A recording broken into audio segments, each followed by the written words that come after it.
close enough. That looks All perfect. right. Yeah. We're gonna. And then, we finish before I'm back here. Would you just make sure that it's saved to the desktop before you close out of it? The whole presentation. When you X out of it, a little box will come up that says, you know, do you want to save it? And just make sure that it's on desktop so that it's not getting saved to your storage device. Great. Thanks. Good luck.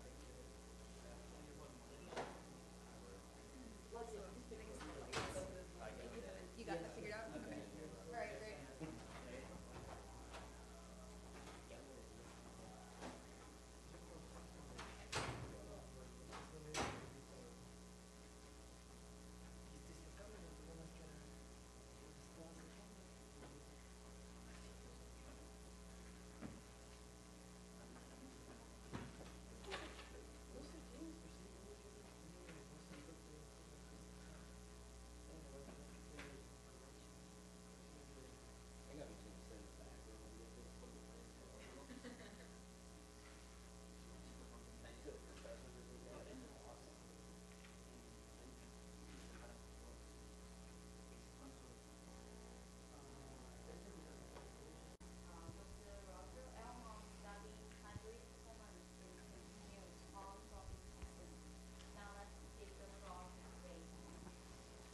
Thank you.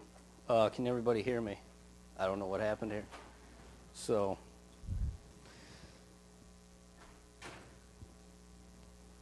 There we go. Okay. That's a good sign. Thank you everybody for coming today. We need to clean the air filter. Today I'm going to be talking about continuous corn. I changed the title a little bit from what you saw when it was emailed out. I had to give that a couple months back. I wasn't real creative, so I thought I'd get somewhat creative. And today I'm going to be talking about continuous corn, some background on it, why people are doing it, and then my research, which that says some interesting research. I'm a little biased, so you can tell me at the end what you think. So continuous corn, we've seen a large spike in the acres in Iowa being planted to continuous corn. This spike was quite apparent in 2007. And some reasons behind that are we're seeing higher market prices for corn. We're also seeing an increase in demand, specifically the ethanol market driving that demand. Also, improvement in genetically engineered crops, your triple stack hybrids, and that sort of thing. And then increased input costs. I realize I have this up here. I have a question mark there for a reason. When I say increased input costs, what I'm specifically talking about there are some of your variable costs, and that would be like land prices, your land rent. Cash rent values are continuing to increase. They've come down a little bit, but they're still pretty high. And when you get to a certain point with a high enough cash rent price, the only crop that'll cash flow on that farm is corn. And so you might have to grow continuous corn for 2 or 3 years, depending on the length of that contract. So that's something to think about there. And also, in certain situations, that's the only crop that'll cash flow on a piece of ground. So. And this is kind of what I want to send home today throughout this is the decision to plant continuous corn is based on profitability. And in most cases, anybody that's growing continuous corn has a good handle on forward contracting, futures markets, and their marketing. So they're not doing October delivery right out of the field. Usually that corn's sold before they even put it in the ground in the spring. So that's kind of a driver behind this.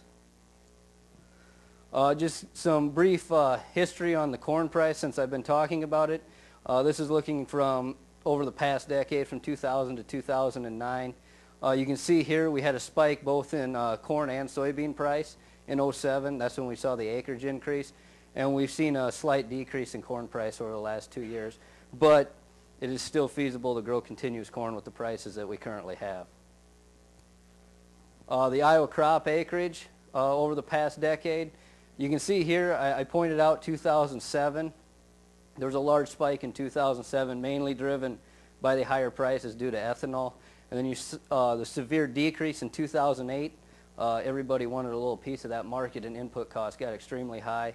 A lot of growers were switching to soybeans in February when they had planned on planting corn there. So it's kind of a decision-making process, and this kind of occurred early spring.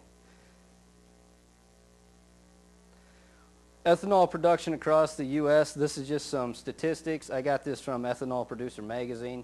Currently, there's 176 plants operating in the U.S. that utilize corn.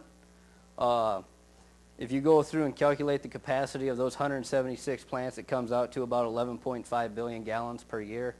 And if you calculate out at 2.8 bushels per gallon, we could potentially use 4.1 billion bushels of corn just for ethanol production. So this market's always there, and they're trying to. And in the last couple years, there has been some plants shut down, but there is the potential for them to start back up. So we could see a large increase in ethanol demand in the next couple years, depending on policy and that sort of thing. And keep in mind that besides the ethanol markets, we also have to meet the demand of other markets, the animal feeds industry, and then whatever we use for any type of human needs. So this is just kind of food for thought. Take this as you will. But this is looking at the price per barrel of oil in the U.S. to the price per bushel of corn. Over the past decade, there wasn't really anything there. It's been said that when a barrel of oil goes over $95, that's when ethanol becomes quite profitable. And you can see that here. There was a large spike with that sharp increase in oil price. We had a sharp increase in the corn price too. And now we've seen it drop off. So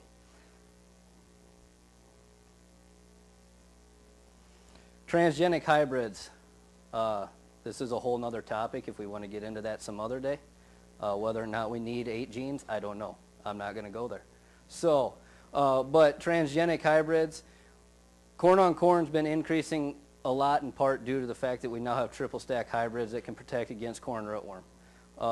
In 2009, 85% of the U.S. growers were using some type of transgenic hybrid, whether that be a single stack or a triple stack, and 46% of that 85 was some type of stack trait hybrid. So it is being more widely adopted across the U.S. So producing corn on corn. The decision to produce corn on corn requires careful management, and you're going to want to take the time to analyze the situation that you're in and whether or not it's a feasible idea. To point out the disadvantages, the most well-known one and the largest problem with growing corn on corn is there is a 10 to 15% decrease in yield when comparing continuous corn to corn soybean. All right? And that's, I'll get into that a little more later on here. I'll point something out to that. Also, you're going to have an increase in your input costs, specifically fuel and your soil fertility. Your nitrogen costs do increase when growing corn on corn, and also fuel prices. I have that up there because I noticed this year if you didn't work ground in the fall and turn it somewhat black, you had some issues in the spring with emergence and lower yields this fall in certain cases. Also, you increase the amount of disease, and also there's a possible allelopathic effect out there, which I'll talk a little bit more about. With the increased amount of residue on the field, you could potentially have higher seedling mortality. And this is a big one now. If you have a lot of acres to cover, do you have a big enough equipment and enough time to plant that corn within the optimum planting date window? And what I'm kind of recommending when I get asked about this is if you're going to grow continuous corn, you need to calculate your production costs and figure out what your profit margin is going to be. And that's either per acre cost or per bushel cost to produce that. Thank you for watching the Agronomist Podcast. YouTube limits video lengths to 10 minutes. You can watch this seminar in its entirety at the Department of Agronomy website, www.agron.iastate.edu.